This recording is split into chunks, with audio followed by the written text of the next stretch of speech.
अस्सलाम वालेकुम दोस्तों। मेरा नाम माया है और मैं इस वक्त शदीद परेशानी में बैठे थे। सांस तक लेना मुहाल हो रहा था क्योंकि मेरा शौहर घर नहीं आया था। अचानक बाहर का दरवाज़ा ज़ोर से बजने लगा। मैंने जल्दी से चप्पल पहने और घर के बैरूनी गेट की जानिब जाने लगी। बारिश तेज़ थी और ऐसे में मैंने ये देखना भी गवारा न किया कि दरवाजे पर मेरा शौहर है या कोई और। मैंने अपने ही ध्यान में गेट का दरवाज़ा जल्दी से खोल दिया और एक तरफ खड़ी हो गई। कहने लगी कि जमाल शाह जल्दी से अंदर आ जाए, बाहर बहुत तेज़ बारिश हो रही है।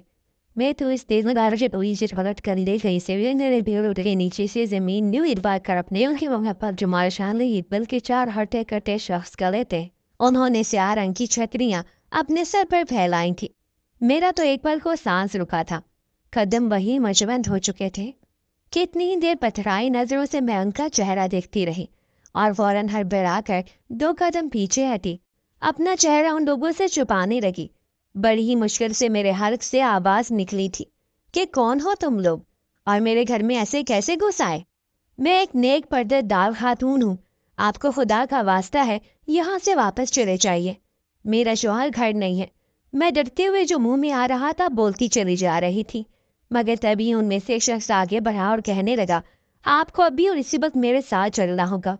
ये सुनकर तो मेरे वजूद में सनसनी दौड़ गई थी। मैं 2 कदम पीछे हटी और कहने लगी कि कौन हो आप लोग? मैं ऐसे कैसे आप लोगों के साथ चली जाऊं? यहाँ से जाएं, वरना मैं पुलिस को फोन कर दूंगी। अगले ही पल वो शख्स जोर जोर से कहके लगाने लगा। बोला, हमें पुलिस से डरा रही है? जानती नहीं हम कौन हैं? हमारे नाम सुनकर तो पुलिस भी साइड से होकर निकल जाती है। मोहतरमा, आपकी इतला के लिए अर्ज है कि आपका शौहर आपको जुए में हार चुका है और अब आप हमारे बास की मलकियत हो चुकी हैं। आपको अब हर हाल में हमारे साथ चलना होगा, वरना हम जबरदस्ती भी कर सकते हैं। ये अल्फाज थे या पिघला हुआ सीसा। मुझे अपनी समातों पर यकीन नहीं आ रहा था। मैं नफी में सर हिलाने लगी, कहने लगी कि मैं कोई शय नहीं जिस पर तुम लोग हुक्मरानी जताओगे। चले जाओ यहाँ से, मैं तुम लोगों के साथ हरगिज नहीं चाहूंगी। मगर अगले ही पल 2 शख्स आगे बढ़े और उन्होंने मुझे पकड़ लिया। वो मुझे घसीटते हुए घर से बाहर ले जा रहे थे। मैं रो रही थी, चिल्ला रही थी, चीख चीख कर मदद के लिए पुकार रही थी, मगर ये तूफानी रात और मुसलसल बारिश के शोर में मेरी आवाज दब चुकी थी। मेरी पुकार सुनने वाला कोई नहीं था। उन्होंने मुझे बड़ी बेदर्दी से गाड़ी में फेंका था, जैसे मैं कोई इंसान नहीं बल्कि फालतू सामान हूँ। गाड़ी में गिरी तो मेरा सर दूसरी जानब की खिड़की से जा टकराया। एक तो वैसी बदहवासी और कोई सर में इस कदर शदीद झटका सा लगा कि मैं वहीं बेहोश हो गई। मेरी तो यही दुआ थी कि मेरा यहीं दम निकल जाता, मगर मेरी इज्जत पर हर्फ ना आता। मुझे पहली वक्त अपने शोहर से शदीद नफरत महसूस हुई थी। आज तक मैं उसके सारे बुरे काम इसलिए बर्दाश्त कर रही थी क्योंकि मैं उसकी चार दीवारी में महफूज थी, मगर यह इंसान तो अपनी ही बीवी की इज्जत का सौदा कर चुका था। अगर वो उस पर मेरे सामने होता तो मैं उसे शायद जान से मार देती। मैं बेहैरत नहीं थी जो यूं इस तरह इतनी आसानी से खुद को उन घटिया लोगों के हवाले कर देती। मुझे आज से 2 साल पहले का वो वक्त याद आने लगा जब मैं ब्याह कर जमाल शाह के घर आई थी। बाकी लड़कियों की तरह मैंने भी कई ख्वाब देख रखे थे। मेरी माँ तो बचपन में ही फौत हो चुकी थी। अब्बा ने अम्मा की वफात के बाद दूसरी शादी कर ली और यूं मेरे सर पर सुदेली माँ मुसल्लत हो गई। अब्बा तो सारा दिन दफ्तर में रहा करते थे, जबकि सौदेली माँ घर में मेरा जीना अजाब बनाए रखती। बात बात पर डांटती, टोकती। जरा सा काम गलत होता तो मुझे मारना शुरू कर देती थी। मैं 20 साल की थी जब उसने मेरी शादी की बात करना शुरू कर दी। मैं भी पढ़ाई कर रही थी। अब्बा कहने लगी कि अभी तो ये बहुत छोटी है, पढ़ाई कर रही है, कुछ पढ़ लिख जाए फिर उसकी शादी करवा दूंगी। मगर मेरी सौतेली माँ तो मुझसे अपनी जान छुड़वाना चाहती थी और ऐसा करने के लिए वो किसी भी हद तक जा सकती थी। उसके दिल में मेरे लिए इस कदर नफरत भरी थी, मेरे तो महमो गुमान में भी ना था। चंद ही दिनों बाद उसने मुझ पर ऐसा इल्जाम लगाया कि मैं अपने बाप की नज़रों में ही गिर चुकी थी। मैं स्कूल से वापस आई तो मेरी सौतेली माँ पहली मर्तबा मेरे लिए बादाम वाला दूध ले आई। कहने लगी कि ये पियो, थक गई होगी, आज तो गर्मी भी बहुत थी। मैं ठंडा यख दूध पीकर सुकून महसूस करने लगी और खाना खाए बगैर ही अपने बिस्तर पर लेटी सो गई। सौतेली माँ ने इस दूध में नींद की दवा मिला रखी थी। मेरी आंख तब खुली जब मुझे अपने कानों में अपने अब्बा की चिंघाड़ती हुई आवाज़ सुनाई थी। मैं बुखला कर उठ बैठी थी ہوش تو تب اڑے جب میں نے سنا کہ وہ مجھے ہی غصے سے پکار رہے ہیں۔ آخر میں نے ایسا کیا کر دیا تھا جو وہ اس قدر مجھے غصے سے بلا رہے تھے؟ اس سے پہلے کہ میں اپنے کمرے سے باہر نکلتی ابا میرے کمرے میں آ چکے تھے۔ اگلے ہی پل زنات ڈانٹ تھپڑ میرے چہرے پر مار دیا۔ کہنے لگے کہ میں تو تجھے اپنا بیٹا سمجھتا تھا، تجھے ہمیشہ بیٹوں سے بڑھ کر جانا۔ تیری خاطر میں دوسری ماں لے کر آیا۔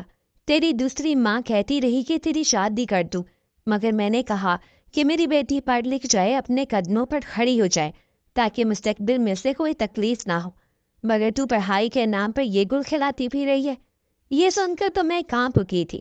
میں نے اپنے ابا سے کہا کہ آخر ہوا کیا ہے؟ میں نے تو کچھ بھی نہیں کیا۔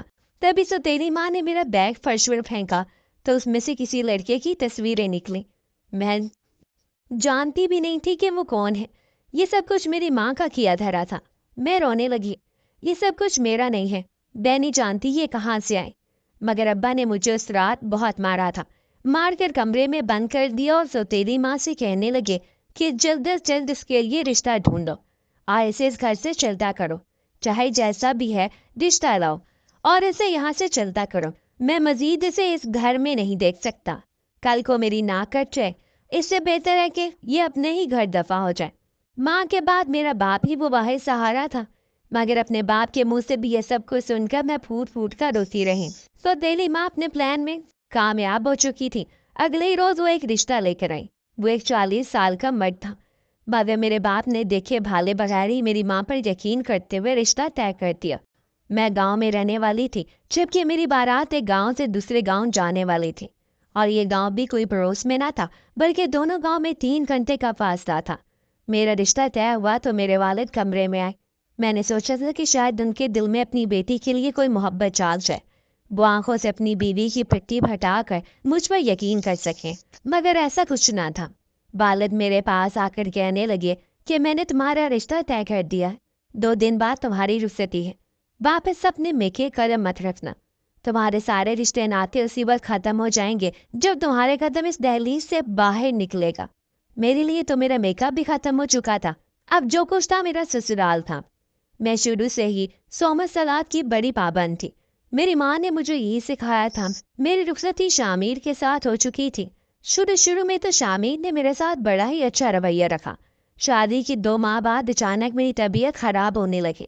جب ڈاکٹر کے پاس گئی تو یہ خبر ملی کہ میں حاملہ ہوں، ماں بننے والی ہوں۔ خوشی سے یہ خبر شامیر کو سنائی تو اس کے ماتھے پر بل پڑ چکے تھے۔ کہنے لگا کہ مجھے کوئی اولاد نہیں چاہیے، ابھی تمہاری شادی کو کچھ ہی ماہ ہوئے ہیں، ہمیں تو اپنی زندگی انجوائے کرنی چاہیے۔ میں 2-3 سال تک تو بالکل بھی اولاد نہیں لینا چاہتا۔ یہ سن کر مجھے عجیب لگا تھا۔ میں کہنے لگی کہ یہ تو اللہ پاک کی دین ہے، اب آئی ہوئی روح کو ہم ٹھکرا تھوڑی سکتے ہیں۔ میرا شوہر اس وقت تو خاموش ہو گیا، مگر رات کو دودھ کے گلاس میں اس نے مجھے ایسی دوا ملا کر دے دی جس سے میری طبیعت شدید خراب ہوئی۔ اگلے دن بڑی مشکل سے لیڈی ڈاکٹر کے پاس پہنچی۔ اس نے جو خبر سنائی میرے ہوش اڑ گئے۔ میں اب کبھی ماں نہیں بن سکتی تھی۔ میں بہت روتی رہی، اپنے شوہر سے شکوے بھی کیے، مگر اسے کہاں فرق پڑتا تھا، وہ تو اپنی مرضی کا مالک تھا۔ میرا شوہر جب بھی گھر آتا تو اس کے پاس ہزاروں نوٹ ہوتے۔ وہ میرے لیے کھانے پینے کی کئی چیزیں لے کر آتا۔ سچ کہوں تو مجھے اس گھر میں کسی چیز کی کوئی کمی نہ تھی، مگر ایک روز جب شوہر سے پوچھا کہ آپ کیا کام کرتے ہیں تو وہ ہنس کر کہنے لگا کہ میں گھڑے کا جوا کھیلتا ہوں، بازی لگاتا ہوں اور جیت جاتا ہوں۔ یہ سن کر تو جیسے من کا چہرہ دیکھتی رہ گئی۔ کہنے لگی کہ مذاق مت کرے، مگر وہ کہنے لگی کہ میں مذاق کیوں کروں گا تم سے، میرا تو یہی کام ہے۔ تبھی میں نے ان کی جیب میں کئی تاش کے پتے دیکھے تھے، مگر مجھے اپنے شوہر پر اس قدر اندھا اعتبار اور محبت ہو چکی تھی کہ مجھے یقین ہی نہیں آ رہا تھا کہ میرا شوہر سچ کہہ رہا ہے۔ ہو سکتا ہے وہ تاش کے پتے یوں ہی شوقیہ طور پر کھیلتے ہوں، جوئے بازی یا شرطیں نہ لگاتے ہوں، مگر اگلے ہی روز میرا یہ شک بھی دور ہو گیا جب میرے شوہر نے جوئے کی بازی اپنے ہی گھر کی بیٹھک میں لگا لی۔ کئی لوگ اس گھر میں آئے تھے۔ رات گئے تک مردوں کی فرشلاب گہکوں کی آواز میرے گھر میں گونجتی رہی۔ میری روح لرز چکی تھی۔ میں اپنے کانوں پر ہاتھ رکھ کر استغفار کا ورد کرنے لگتی۔ رات دیر تک بازی لگانے کے بعد جب وہ واپس گئے تو میرا شوہر کافی پریشان تھا۔ آ کر مجھ پر غصہ نکالنے لگا کیونکہ وہ جوئے کی بازی ہار چکا تھا۔ اس نے داؤ پر میرے سونے کا لاکٹ لگایا تھا जो कि मेरी माँ की निशानी थी। ये सुनकर मुझे बुरा लगा था। मैं अपने शौहर से लड़ने लगी, रोने लगी कि तुमने मेरी माँ की आखिरी निशानी ही बेच डाली। मगर अगले ही पल वो मेरे चेहरे पर थप्पड़ मार चुका था। कहने लगा, जुबान बनकर बदतमीज, इतने साल तुझे खिलाया पिलाया, ये सब कुछ मेरा है, यहाँ तक कि तुम भी। मेरा जो दिल करेगा मैं सब कुछ करूँगा। उसने शराब पी रखी थी, वो नशा करके आया था। वो एक जानिब बिस्तर पर गिर चुका था और यूं ही बहकी बहकी बातें किए जा रहा था। वो सारी रात मेरे रोते हुए गुजरी थी। मैं कमरे के कोने में बैठी सारी रात घुटनों पर सर रखे रोती रही। मेरी तो जिंदगी में ही शायद ये सब बर्दाश्त करना लिखा था। अगली सुबह शौहर उठा तो उससे शायद अपनी रात वाले रवैये पर थोड़ा पछतावा हुआ था। मुझे अपने पास बैठाकर कहने लगा, माफ कर दो, मैं दोबारा तुम्हारे साथ ऐसा रवैया नहीं रखूंगा, ना ही घर में अपने दोस्तों को लाऊंगा। मगर मैंने उसे कसम दी कि आइंदा के बाद आप जुआ नहीं खेलेंगे, हराम कमाकर हरगिज नहीं लाएंगे, बल्कि हलाल कमाकर लाएंगे। ये सुनकर वो मेरे सर पर हाथ रखकर कसम खाने लगा कि वो दोबारा जुआ नहीं खेलेगा। मगर वो सारी कस्में झूठी थी। उसके बाद मैं 3-4 मरतबा फिर से कोशिश की कि किसी तरह से उम्मीद से हो जाऊं। काफी इलाज भी करवाती रहे, मगर हर बार वही जुमले सुनने को मिलते, मैं माँ ही नहीं बन सकती थी। ये बात मेरे लिए क़यामत बनकर टूटी थी। मगर मेरे शौहर को तो इससे कोई फर्क ही नहीं पड़ता था। उसे तो बस अपने जुए से ही मतलब था। आखिर मैंने शौहर के सामने अजीब शर्त रख दी। मैं कहने लगी कि अगर तुम हलाल कमा कर ना लाए तो मैं ये हराम का एक दाना भी नहीं खाऊंगी। भूखी प्यासी बैठी रहूंगी, मगर खाना नहीं खाऊंगी। तो शौहर सर झटक कर कहने लगा, तो ना खाओ मेरी बला से, मुझे क्या, मैं तो पेट भर कर खाऊंगा, इतनी मेहनत से हराम कमा कर लाता हूँ। मैं 2 दिन तक भूखी रही थी, मगर मेरे शौहर को कोई फर्क ना पड़ा था। मेरी इसकी जिंदगी में कोई अहमियत ना थी। उसके बाद मैंने अपना ज्यादातर वक्त इबादत में गुजारना शुरू कर दिया। जानती थी कि कलाम पाक से में बड़ी ताकत है। मैंने अपने रब से ये दुआ की कि जो मेरे हाथ में बेहतर है वो करें, मेरे शौहर को राय रास्त पर ले आए, उसे इस बुरी लत से छुटकारा दिलवा दे, मेरी जिंदगी में खुशियां आ जाएं, क्योंकि मैं अपनी जिंदगी में मजीद तकालीफ बर्दाश्त नहीं कर पाऊंगी। एक रोज शौहर घर आया तो काफी परेशान था। आते ही सारी चीजें अथल पथल करने लगा और चीखने चिल्लाने लगा। मैंने समझा कि शायद नशे में है, इसलिए ऐसे कर रहा है। मगर जब फूट फूट कर रोने लगा तो मैं उसके पास गई और सवाल करने लगी कि क्या हुआ। उसने जो बात मुझे बताई मैं तो शायद बोल न सकी थी। कहने लगा कि उसने आज एक बदमाश के साथ जुए की बाजी लगाई और उस बाजी में उस पूरे घर को हार चुका है। अब 1 महीने की मोहलत है, 1 महीने तक हम इस घर को खाली करके उसके हवाले करना होगा, वरना वो धक्के मारकर हमें यहाँ से निकाल देगा। एक ही तो इज्जत की छत थी, वो भी शौहर ने जुए में झोंक दी थी। मैं उसके आगे हाथ जोड़कर कहने लगी कि अब तो सुधर जाओ। अगर किसी रोज तुम्हारे पास जुए में लगाने के लिए कुछ न बचा तो क्या मुझे भी दाव पर लगा दोगे? मैंने सोचा था कि शौहर गुस्से में आ जाएगा, उसकी हैरत जोश मारेगी, वो ऐसे बुरे काम करना छोड़ देगा, क्योंकि किसी भी मर्द के लिए इससे बड़ी गाली और कोई नहीं हो सकती। मगर मुझे कहाँ खबर थी कि मेरा शौहर कब का अपने ज़मीर को सुला चुका है। इसके लिए अब सिर्फ पैसा ही मानी रखता है। मेरा उसकी ज़िंदगी में कोई अहमियत नहीं है। जब मैं होश में आई तो अभी तक सर में दर्द महसूस हो रहा था, पूरे वजूद में दर्द की तेज़ें उठ रही थी। मैंने फौरन उठ बैठी और बामुश्किल आंखें खोलते हुए आस पास देखने लगी। ये जगह है शनासी थी। मैंने चारों तरफ देखा। मैं उस वक्त बिस्तर पर लेटी हुई थी, मगर कमरे में कोई भी मौजूद नहीं था। वो लोग यकीनन मुझे अपने उस बॉस के घर ले आए थे जो जुए में मुझे जीत चुका था। मैं उठी और दरवाजे को धड़ाधड़ पीटने लगे। उसे कहने लगी कि मुझे छोड़ दो, यहाँ से जाने दो।